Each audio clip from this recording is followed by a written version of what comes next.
Hola a todos, mi nombre es Ana Ramírez, estudié literatura y en esta cápsula les voy a hablar un poquito sobre el lenguaje y la comunicación, como a grandes rasgos, que es el lenguaje. El lenguaje es una forma de comunicación.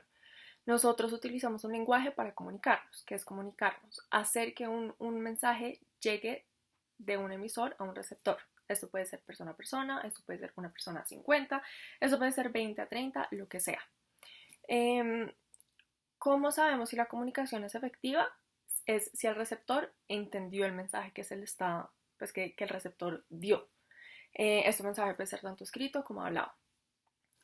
Eh, lo que nosotros tenemos que hacer, y no digo nosotros resuelve, sino, bueno, si nosotros resuelve, pero nosotros personas, nosotros como emisores de mensajes, eh, todo el tiempo en nuestras vidas, tenemos que facilitar que los mensajes que nosotros emitimos sean recibidos de una manera efectiva.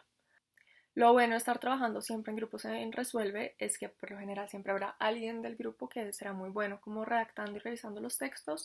Entonces creo que no todos tenemos que ser como los más duros en el tema, sino con que podamos apoyarnos y trabajar en equipo para que alguien revise el texto y se asegure como que todo esté muy bien expresado, pues podemos, digamos, como asegurarnos de que esté funcionando bien. Pero sí, como a grandes rasgos en cuanto a la redacción, es importante que en el texto, digamos, existe siempre pues introducción, el cuerpo y la conclusión. La introducción que tiene que tener, a grandes rasgos, la explicación de qué es el texto. O sea, la persona tiene que leer la introducción y saber, poder decir, este texto es sobre dos puntos, tal cosa. Sí, hay una tesis o hay una presentación de eso va a ser una investigación donde hablaré sobre tal cosa. Eh, hay muchas formas de escribir una introducción. Realmente nunca hay como un paso a paso a seguir, o sea, tú puedes poner sí la tesis y como lo que hice fue entrevistar a tal y tal persona y esto es lo que va a salir, o lo que hice fue tomar distintos ejemplos de un libro, o sea, va a haber distintas formas, entonces nunca hay una manera correcta, pero lo importante, lo que les digo, yo creo que lo importante es terminar la introducción, tú leerlo y decir, si yo no soy la persona que está escribiendo el resto del texto y solo leo la introducción, tengo que tener claro sobre qué voy a sacar a leer el texto. Luego en el cuerpo, eh, acá creo que se vuelve más complicado porque depende del texto que estás escribiendo, de los ejemplos que vas a meter, de la evidencia, las entrevistas, de todo. El consejo que yo les doy es cuando uno empieza a escribir de una vez, se puede enredar. Pero yo creo que lo importante, al menos lo que yo hago, antes, digamos, de escribir un ensayo, es antes de ponerme a escribir, tenerlo todo listo. O sea, bullet points, organizarlo, no sé qué, cojan papel y lápiz y literalmente hagan un mapita. Entonces, este párrafo de hablar de tal cosa, este párrafo de no sé qué, y acaba de ir tal ejemplo, tal cosita. Algo que yo aprendí en el colegio era que cada párrafo era pi, ya los pongo acá en tablero improvisado. Pero bueno, esto era en inglés, que era, uy, pucha, no sé nada, pero bueno.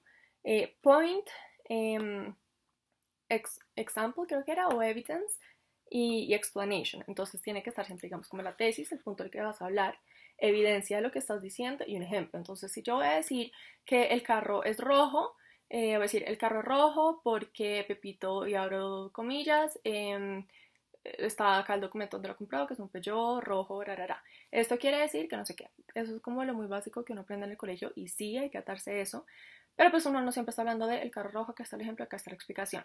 Hay cosas más complejas y más complicadas, pero mi consejo es siempre tengan un mapa. Literalmente mapa conceptual, esto va acá, esto sigue acá, flechita, ejemplo, cosita, incluso si quieren como atarse más a esto, poner P dos puntos, E dos puntos, E dos puntos, si se puede, porque no siempre puedes como, pues como organizar tu texto de esta manera.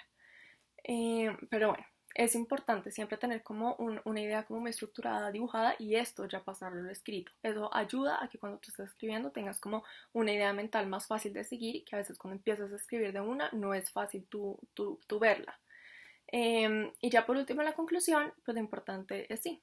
Yo creo que la conclusión es lo que menos le cuesta siempre a la gente, simplemente decir como, bueno, después de toda la investigación y después de la pregunta que yo les presenté en la introducción, esto fue lo que yo saqué, dos puntos, cosito. Cuando digo dos puntos no es que literalmente pongan dos puntos, de hecho, por favor, no lo hagan, pero, pero sí, la idea es que si incluso tú lees la introducción y la conclusión sin leer nada, logras entender el texto. O sea, no entenderlo porque no vas a tener los ejemplos, pero esta fue la pregunta, el man hizo tal cosa y lo que sacó fue esto. El relleno, tú podrías obviarlo. O sea, tú tienes que poder leer la introducción y la conclusión y saber exactamente de qué es el texto. No decir cómo llegó a la conclusión, no los ejemplos, no tenía idea con quién habló, pero sabes la pregunta y sabes la respuesta.